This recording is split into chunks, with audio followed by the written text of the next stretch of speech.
Hello बच्चों, कैसे हो? एकदम बढ़िया, मस्त, वेरी गुड। मस्ती के साथ साथ पढ़ते रहिए क्योंकि आप लोगों का बोर्ड का एग्ज़ाम है, पढ़ना ज़रूरी है। बिना पढ़े कुछ नहीं होगा, मार्क्स अच्छे नहीं आएंगे। फिर आगे कंपटीशन में बहुत प्रॉब्लम होती है क्योंकि कॉन्सेप्ट क्लियर नहीं होते, पढ़ते नहीं तो कॉन्सेप्ट भी क्लियर नहीं होते हैं। तो फिर आगे कंपटीशन में बहुत ज़्यादा प्रॉब्लम फेस होगी। इससे बेटर है कि पढ़ते रहिए, बोर्ड भी देना है, कंपटीशन भी करना है। ठीक है, चलिए। तो आज हम आपके लिए एक नया लेक्चर आए हैं, एक नया टॉपिक, बल्कि नया टॉपिक क्या, एक नया चैप्टर हम स्टार्ट करेंगे आज से। ठीक है, थर्ड चैप्टर आपके क्लास 12th का, जिस चैप्टर का नाम है करंट इलेक्ट्रिसिटी। बहुत इंटरेस्टिंग चैप्टर है, बहुत मज़ा आने वाला है। ठीक है, तो करंट इलेक्ट्रिसिटी में थोड़ा बहुत आपने 10th क्लास में पढ़ा हुआ है, पहले ही पढ़ा हुआ है, जैसे करंट क्या होती है। ठीक है, किस तरह से हम उसको डिफ़ाइन करते हैं करंट को। उसके बाद ओम्स लॉ आप लोगों ने पढ़ा हुआ है 10th क्लास में। ठीक है, उसी में आपका रेजिस्टेंस वगैरह आ जाता है, पोटेंशियल डिफरेंस आ जाता है, तो ये सब आपने पहले पढ़ा हुआ है। तो थोड़ा बहुत आपको ये 10th क्लास से रिलेट करेगा, थोड़ा बहुत, ज़्यादा नहीं, थोड़ा बहुत। तो स्टार्टिंग में से जो चीज़ें होंगी वो कहीं ना कहीं आपने पढ़ी हुई हैं। ठीक है, चलिए तो स्टार्ट करते हैं। मेरा नाम है मोहम्मद सलमान और स्वागत है आपका मेरे इस YouTube चैनल पे जिसका नाम है फिज़िक्स विद सलमान सर। ठीक है, चलिए स्टार्ट करते हैं। Current electricity, chapter 3, current electricity.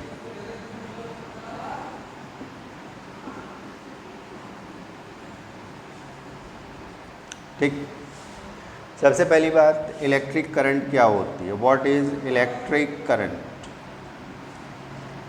Electric current क्या होती है सबको पता है, पढ़ा हुआ है पहले भी। इलेक्ट्रिक करंट क्या होती है? Rate of flow, rate of flow of charge, ये इलेक्ट्रिक करंट होती है। ठीक है, rate of flow of charge. और इसका फॉर्मूला होता है करंट का। देखो, करंट दो तरह से होती है, एक तो एवरेज करंट। एवरेज करंट क्या होगी? Delta Q upon delta T, ये एवरेज करंट का फॉर्मूला होता है। एक करंट होती है इंस्टेंटेनियस करंट। इंस्टेंटेनियस करंट, जैसे आपने इंस्टेंटेनियस वेलोसिटी पढ़ा है, इंस्टेंटेनियस एक्सेलरेशन पढ़ा है, उसी तरह से इंस्टेंटेनियस करंट होती है। और उसका फॉर्मूला होता है D Q upon D T. जैसे इंस्टेंटेनियस एक्सेलरेशन का फॉर्मूला क्या होता है? D V upon D T. और इसी तरह इंस्टेंटेनियस करंट का formula D Q upon D T. ठीक है, अब करंट जो है वो स्केलर क्वांटिटी होती है। It is a scalar quantity, ये वेक्टर क्वांटिटी नहीं होती। हालांकि अगर आप देखें तो इसमें डायरेक्शन होती है। करंट की डायरेक्शन क्या होती है? Opposite two electron. इलेक्ट्रॉन के फ्लो के अपोजिट करंट की डायरेक्शन होती है। जब डायरेक्शन है उसके बाद भी करंट को स्केलर क्वांटिटी कहा जाता है। ऐसा क्यों है? ऐसा इसलिए है कि करंट का जब हम सम करते हैं, मान लो दो करंट फ्लो हो रही हैं, तो जब हम उनका सम करते हैं तो वो एल्जेब्रिक सम ही होता है, वो वेक्टर सम नहीं होता। जैसे फॉर एग्ज़ाम्पल मान लीजिए एक करंट ये फ्लो हो रही है, सपोज़ 5 एम्पियर की। एक करंट इस डायरेक्शन में फ़्लो हो रही है, सपोज़ 3 एम्पियर। और हम ये लेट कर लेते हैं कि ये इन दोनों के बिटवीन एंगल 60 डिग्री का है, और देन फिर ये दोनों करंट यहाँ पर फ़्लो होती हैं, तो ये 8 एम्पियर करंट होती है 5 + 3। सिंपल एल्जेब्रिक सम हम करेंगे, यहाँ एंगल से हमें कोई मतलब नहीं है। कभी आप एंगल दो के एंगल दिया हुआ है तो हम इसका वेक्टर सम वाला फार्मूला यूज़ कर लेते हैं कि √a² + b² + 2ab cos theta. तो वो फार्मूला बिल्कुल नहीं होता, सिंपल ये एल्जेब्रिक सम होता है। इसी एल्जेब्रिक सम की वजह से इसको कहा जाता है कि it is a scalar quantity.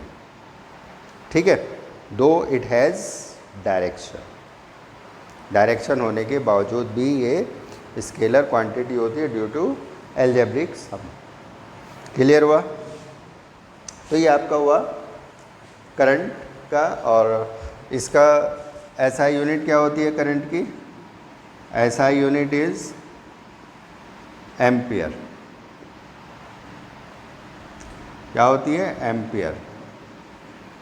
और कैपिटल ए से डिनोट करते हैं, ये सब आपको पता ही है। वैसे आपको अगर पता हो, ध्यान हो क्लास 11th का, तो एम्पियर जो है क्या होता है? फंडामेंटल यूनिट होती है। तो एम्पियर जो है कैसी है? फंडामेंटल यूनिट है। ठीक है, तो ये करंट का कॉन्सेप्ट हुआ। समझ में आया ना? Okay.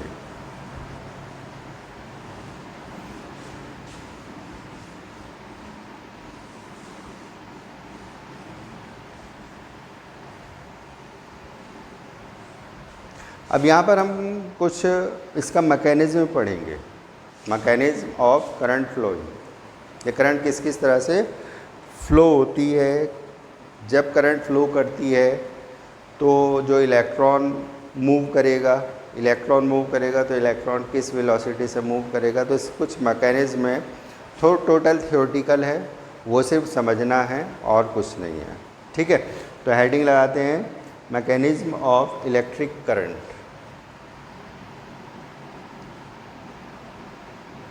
Mechanism of electric current.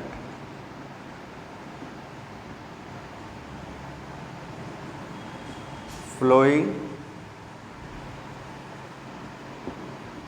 In a conductor.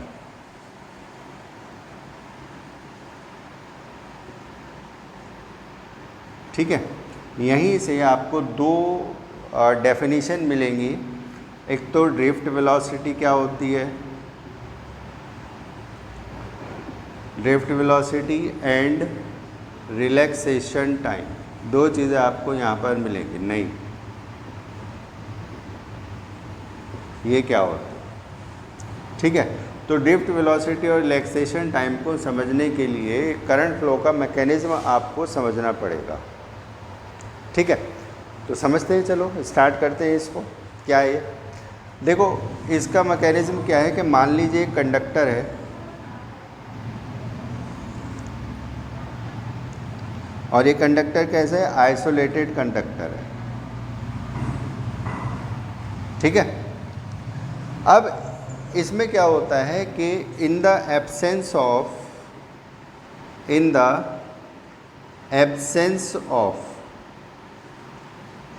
Electric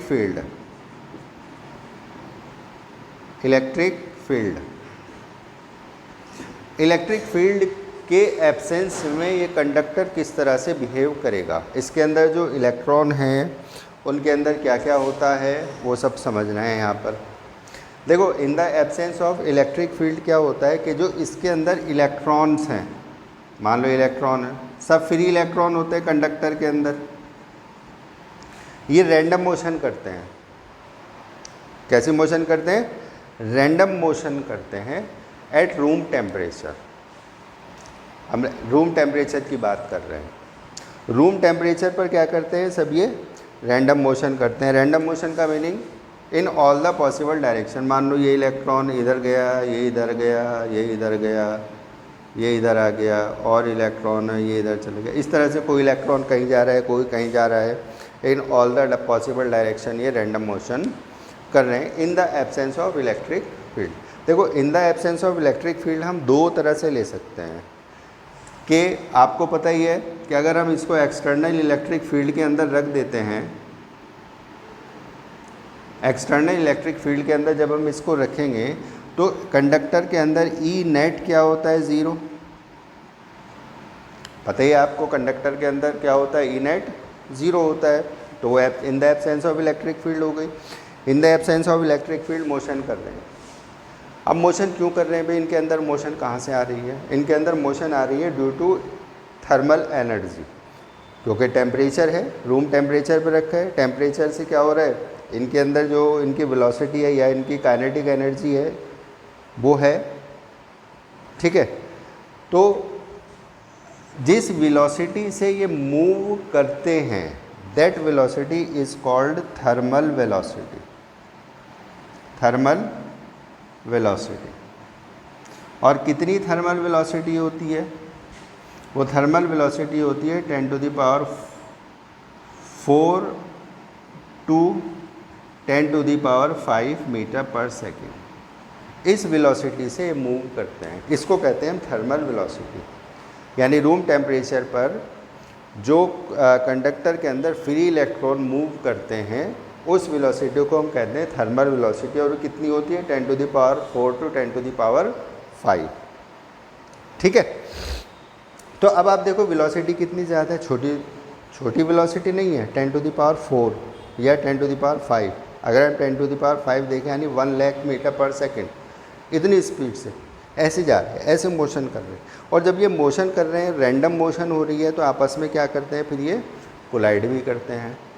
collide करेंगे, रुकेंगे, फिर रैंडम मोशन, कोलाइड करेंगे, रुकेंगे, फिर रैंडम मोशन। ठीक है। और इन ऑल द पॉसिबल डायरेक्शन है। अब आप यहाँ पर एक क्वेश्चन कर सकते हैं कि जब इलेक्ट्रॉन मूव कर रहे हैं तो इनके क्या इस कंडक्टर के अंदर करंट होगी? भाई जाहिर सी बात है, जब इलेक्ट्रॉन मोशन कर रहा है तो करंट होनी चाहिए। तो जबकि एक्सटर्नल फील्ड नहीं है, नेट इलेक्ट्रिक फील्ड कितनी है? 0 है। तो क्या इसके अंदर करंट होगी? तो आंसर है नो, करंट नहीं होगी। क्यों नहीं होगी? उसका रीज़न ये है कि चूँकि रैंडम मोशन हो रही है, एक इलेक्ट्रॉन ऊपर जा रहा है तो दूसरा इलेक्ट्रॉन उसके अपोजिट डायरेक्शन में नीचे आ रहा है, फिर एक इधर जा रहा है तो दूसरा इधर आ रहा है। ठीक है। तो माना ये गया है कि जो एवरेज थर्मल वेलोसिटी है इन द कंडक्टर वो कितनी होती है? 0 होती है। क्योंकि मान लो एक इलेक्ट्रॉन ऊपर गया, दूसरा इलेक्ट्रॉन इसी वेलोसिटी से नीचे आएगा, तो ये क्या हो गई? कैंसिल आउट हो गई। एक इलेक्ट्रॉन इधर गया, दूसरा इलेक्ट्रॉन इधर के अपोजिट डायरेक्शन में, तो कैंसिल आउट हो गई। तो इसलिए क्या कहा जाता है कि जो एवरेज थर्मल वेलोसिटी है, average thermal velocity u is equals to, और एवरेज थर्मल वेलोसिटी को कैसे लिखेंगे? u1 plus u2 plus u3 plus dash dash un upon n। ये एवरेज हो जाएगी, कितनी हो गई? 0। हमने नंबर ऑफ इलेक्ट्रॉन्स किसने लेट कर लिए? फ्री इलेक्ट्रॉन्स n लेट कर लिए, तो इनकी एवरेज थर्मल वेलोसिटी कितनी हो गई? 0 हो गई। तो अब चूँकि एवरेज थर्मल वेलोसिटी 0 हो गई, तो इसलिए इन the absence of electric field जो थर्मल वेलोसिटी है वो 0 है, और इसकी वेलोसिटी 0 होने की वजह से करंट क्या हो जाएगी? 0 हो जाएगी, यानी नो करंट इज़ फ्लोइंग। ठीक है, यहाँ तक क्लियर है। एक चीज़ और याद रखें कि इसके अंदर, कंडक्टर के अंदर जो नंबर ऑफ फ्री इलेक्ट्रॉन्स होते हैं, नंबर ऑफ फ्री इलेक्ट्रॉन्स वो होते हैं 10⁻28 टू 10⁻29 क्यूबिक मीटर,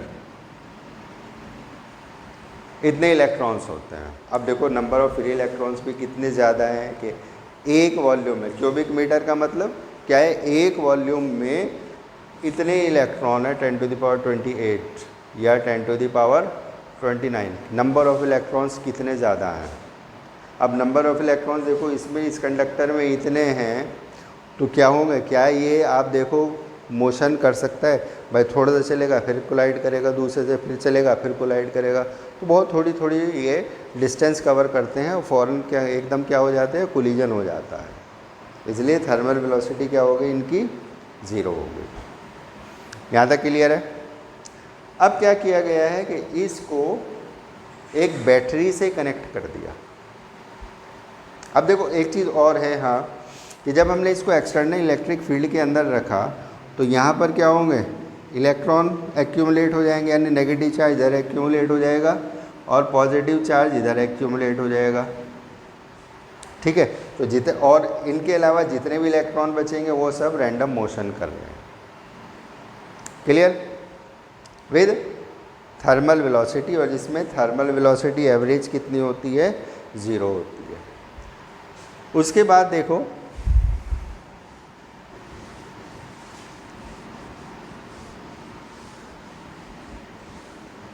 कि अब क्या किया गया है, इस कंडक्टर को, ये कंडक्टर है, इसको एक्सटर्नल इलेक्ट्रिक फील्ड के अंदर हमने रखा था और इसको कनेक्ट कर दिया आपके एक बैटरी से।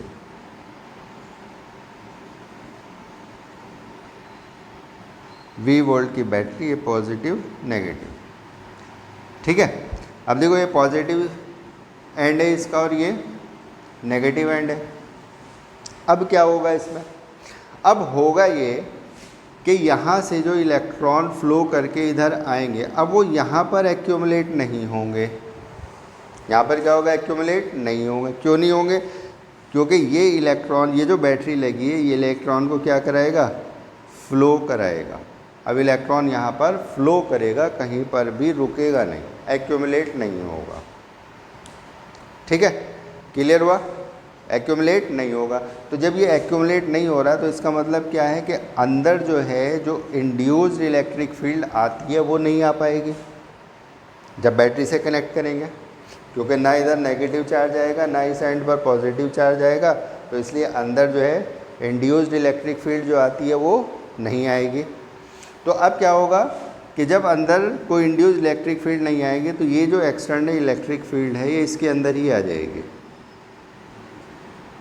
ठीक है, एक्सटर्नल इलेक्ट्रिक फील्ड आ जाएगी। अब ये इलेक्ट्रिक फील्ड इन इलेक्ट्रॉन्स पर एक फोर्स अप्लाई करेगी अपोजिट डायरेक्शन में।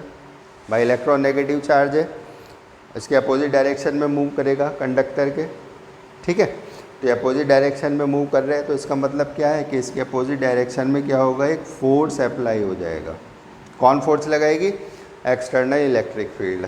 और कितना फोर्स लगाएगी, F इक्वल्स टू क्या होता है फॉर्मूला, माइनस क्यू ई, क्योंकि नेगेटिव चार्ज है, और माइनस क्यू की जगह हम क्या लिख सकते हैं, ई लिख सकते हैं, क्योंकि चार्ज ऑफ इलेक्ट्रॉन को हम ई से डिनोट करते हैं।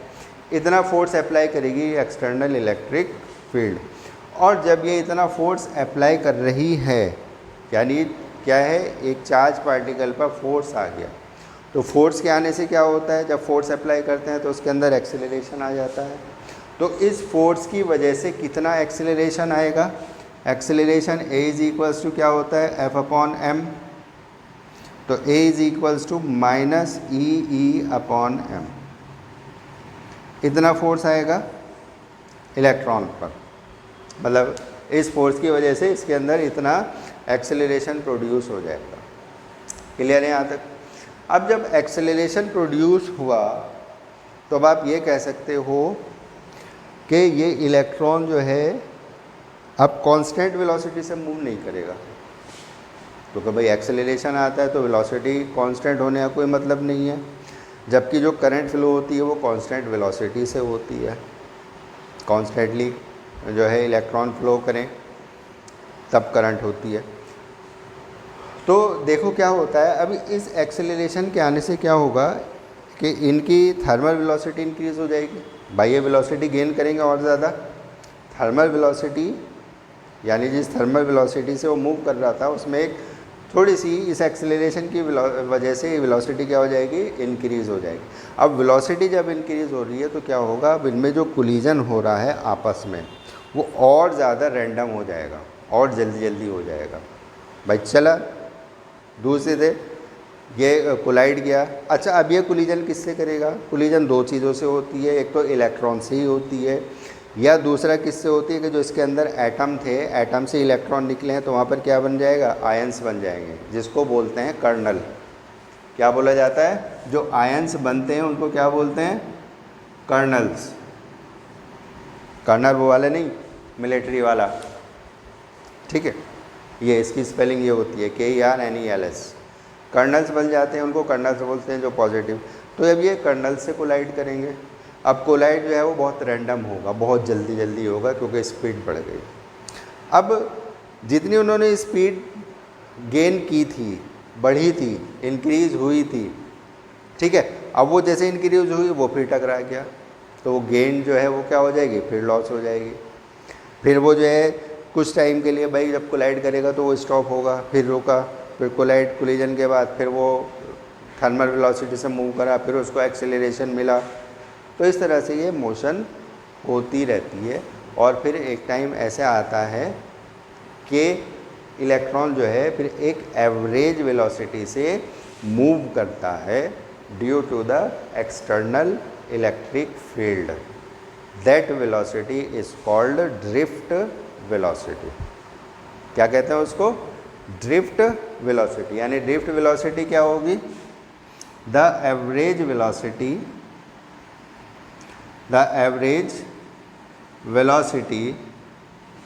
gained by free electrons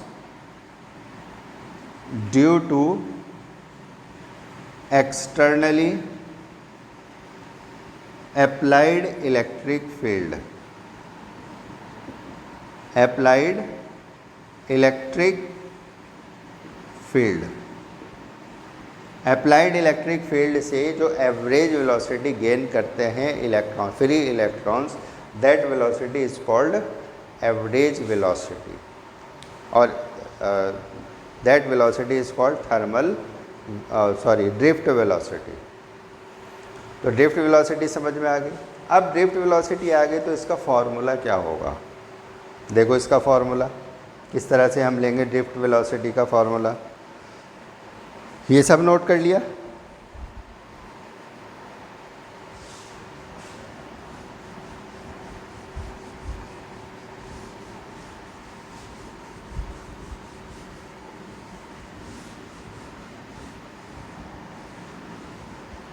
drift velocity की डेफिनेशन भी मैंने आपको बता दी कि average velocity gained by free electrons. और कब किससे मिलती है? एक्सटर्नल इलेक्ट्रिक फील्ड से। अब ये होती कितनी है? देखो इसका फॉर्मूला देखो क्या होगा ड्रिफ्ट वेलोसिटी का। हम एक इलेक्ट्रॉन लेट करते हैं, लेट एन इलेक्ट्रॉन हैव या हैज़ थर्मल वेलोसिटी u1। ठीक है। after applying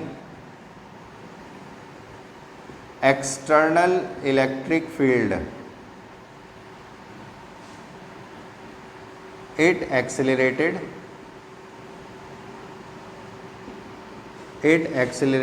by acceleration a in time tau time में। ठीक है। जब उसके अंदर एक्सेलरेशन हो गया तो उसकी वेलोसिटी कितनी हो जाएगी? देन वेलोसिटी ऑफ इलेक्ट्रॉन, इस वेलोसिटी को हम क्या ले लेते हैं? v1। तो v1 इज इक्वल्स टू कितना आ जाएगा? u1 plus at1, टॉ1। टाइम को यहाँ पर हमने टॉ लिया है। ठीक है। सिमिलरली अगर दूसरे इलेक्ट्रॉन की बात करते हैं तो उसकी वेलोसिटी v2 कितनी हो जाएगी? u2 प्लस a टॉ2। थर्ड इलेक्ट्रॉन की बात करते हैं तो u3 प्लस a टॉ3। और इसी तरह मान लो n इलेक्ट्रॉन्स हैं तो vn is equals to un plus a tau n। ये आ जाएगी इसकी वेलोसिटी। अब हमें लेना क्या है? Average velocity.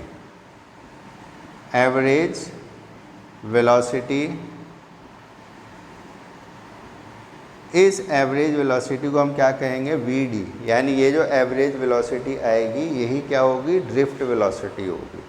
तो vd इज इक्वल्स टू क्या आ जाएगा? v1 plus v2 plus v3 dash dash vn upon n। ये आ जाएगा क्योंकि एवरेज है तो अपॉन में n तो आना है। अब v1 v2 v3 ये सारी वैल्यू पुट कर दो। v1 की वैल्यू u1 प्लस a टॉ1 प्लस v2 की वैल्यू u2 प्लस a टॉ2 प्लस u3 प्लस a टॉ3 और plus dash dash v n की value u n plus a tau n upon n. अब इनको हम अलग अलग ले लेंगे, यानी अलग अलग किस तरह से, u वाले टर्म्स एक साथ ले लो, u1 plus u2 plus u3 plus un upon n, और बाकी a टॉ 1 प्लस a टॉ 2 इनको एक साथ ले लेंगे। इन सब में से a कॉमन आ जाएगा, तो ये टॉ 1 प्लस टॉ 2 प्लस टॉ 3 और plus dash dash tau n upon n। तो वी डी अपॉन एन है ये, V D is equals to, देखो ये क्या बन गई, u1 plus u2 plus u3, ये क्या बन गई, एवरेज थर्मल वेलोसिटी। और एवरेज थर्मल वेलोसिटी कितनी होती है, 0 होती है, प्लस a, और ये टॉ 1 टॉ 2 टॉ 3 टॉ 3 n, ये इसको कहते हैं हम एवरेज रिलैक्सेशन टाइम, और इसको हम किससे डिनोट करते हैं, टॉ से डिनोट करते हैं। ठीक है, तो we D is equals to आ जाएगा। अब ए एक्सेलरेशन कितना आया था भाई, एक्सेलरेशन अभी हमने फाइंड किया था माइनस ई ई अपॉन एम इंटू टॉ, और अगर हम इसका मैग्नीट्यूड लें तो मैग्नीट्यूड कितना आ जाएगा, ई ई अपॉन एम इंटू टॉ। ठीक है, तो यहाँ पर वी डी क्या ले लेंगे, ई ई अपॉन एम इंटू टॉ, ये एक्सेलरेशन हमने यहाँ से पुट कर दिया, तो ये वी डी ड्रिफ्ट वेलोसिटी का फॉर्मूला आ जाएगा। ठीक है, इस तरह से ड्रिफ्ट वेलोसिटी हम फाइंड करते हैं, ये फार्मूला होता है। तो ड्रिफ्ट वेलोसिटी क्या हुई, average velocity gained by free electrons, और कब, जब उसके अंदर एक्सटर्नल इलेक्ट्रिक फील्ड होगी, तो उसको हम कहते हैं ड्रिफ्ट वेलोसिटी। अच्छा, दूसरी चीज़ ये है, इस टॉ को हमने क्या बोला, रिलैक्सेशन टाइम। अब रिलैक्सेशन टाइम क्या होता है, रिलैक्सेशन टाइम होता है कि 2 कॉन्जिक्यूटिव कोलिजन के बिटवीन जो एवरेज टाइम होता है, that time is called relaxation time. जैसे मान लो ये इलेक्ट्रॉन है, यहाँ पर कर्नल है कोई पॉजिटिव, ठीक है, एक कर्नल हमने यहाँ पर ले लिया, तो इलेक्ट्रॉन यहाँ से मूव करना शुरू किया, पहले इससे कोलाइड किया, फिर इससे कोलाइड किया, तो इनका जो रिलैक्सेशन टाइम होगा, average relaxation, average time, that time is called relaxation time, यानी average time between 2 successive collision is called relaxation time and denoted by tau. तो इसीलिए यहाँ पर ये जो आया है, ये एवरेज रिलैक्सेशन टाइम आया है, जिसको हमने टॉ से डिनोट कर दिया। ठीक है, क्लियर है, ओके। यहाँ पर एक चीज़ और देखो, इसका वी डी का दूसरा formula, V D is equals to क्या है, E E upon M into tau आया है। ठीक है, ई का एक फार्मूला और होता है वी अपॉन एल,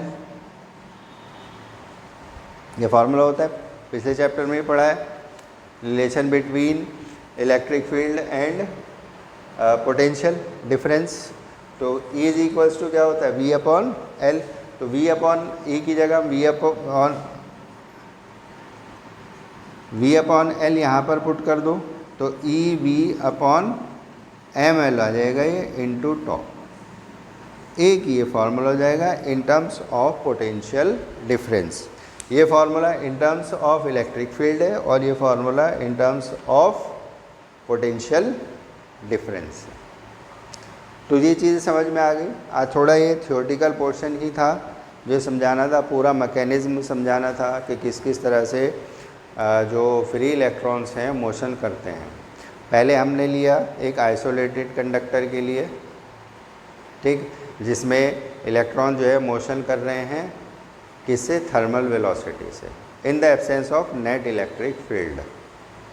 ठीक है, उसके बाद फिर उसको बैटरी से कनेक्ट कर दिया, तो बैटरी से कनेक्ट करेंगे तो क्या हो जाएगा, उसके अंदर एक्सटर्नल इलेक्ट्रिक फील्ड आ जाएगी। फिर इलेक्ट्रिक फील्ड की वजह से इलेक्ट्रॉन पर अपोजिट डायरेक्शन में फोर्स लगेगा, उस फोर्स से एक्सेलरेशन प्रोड्यूस हो जाएगा। एक्सेलरेशन की वजह से क्या होगा, आपस में और जल्दी जल्दी कोलाइड करेंगे, और जिससे क्या होगा, एक वेलोसिटी आ जाएगी। तो that average velocity is called drift velocity. ठीक है, तो आई थिंक आज का लेक्चर आपकी समझ में आया होगा। आज इतना ही रखते हैं और नेक्स्ट वीडियो में बनाएंगे। ठीक है, चलिए तब तक के लिए bye everyone, best of luck, पढ़ते रहिए। Thank you.